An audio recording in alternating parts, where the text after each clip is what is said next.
الرغم من أن دواء السيمو هو دواء لعلاج السعال، إلا أنه منذ سنوات عدة تحول إلى مادة يدمن عليها بعض المتعاطين باعتبارها نوعا من أنواع المهدئات. حي فرحات، مخيم برج البراجنة، وحي الجورة أمثلة على الأحياء التي يتواجد فيها بائعو السيمو ولو بشكل سري على حسب ما تقول إحدى المدمنات.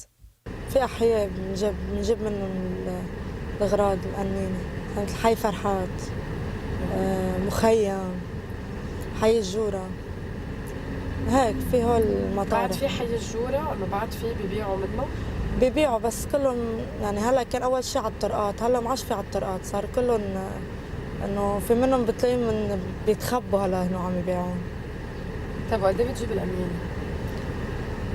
أول شي كان حقها 45 وهيك، رجعت مرقت فترة صارت 70، وهلا بعد ما صارت إنه ما عادش في بيع كتير قد ما التحرية إنه إجت أخذت الكل وفلت، صار هلا بس إنه صارت هلا غليت، صارت بال160,000. يعني الواحد بصير يضيع يضحك، بصير هيك مثل الحياة التانية. إذن قد يكون السيمو واحدا من الأمثلة الأكثر وضوحا عن كيفية تحول الدواء إلى داء في حال إساءة استخدامه. فهل فعلا هناك من يؤمنه من دون وصف الطبيب؟ فريق عمل الام تي في التقى بأحد المروجين الذين سمتهم روان.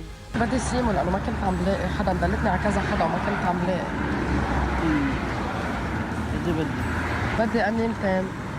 قد ايه الأمينة؟ يعني سعرها إذا كمية بيختلف السعر، إذا أمينة 160,000. كمية قد ايه يعني؟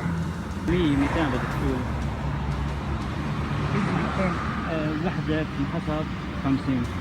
بدوره الصيدلي باسل السبيتي أكد للام تي في أن دواء السيمو هو دواء سوري ممنوع من الدخول إلى لبنان. بالمبدأ السيمو ممنوع نهائيا ينباع بالصيدليات، دواء سوري منه دواء لبناني، منه مرخص من وزارة الصحة اللبنانية. أضرار جسدية أكيد، هبوط بالضغط، ممكن يوقع فجأة ينزل ضغطه، يصير عنده مشاكل بالنظر، بالدوخة، بالسمع.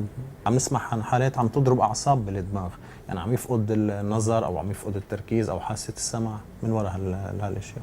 إذن على الرغم من منعه فإن دواء السيمو يشق طريقه بطريقة غير شرعية من سوريا إلى لبنان. فهل من يوقف تسلل هذا السم إلى أراضينا؟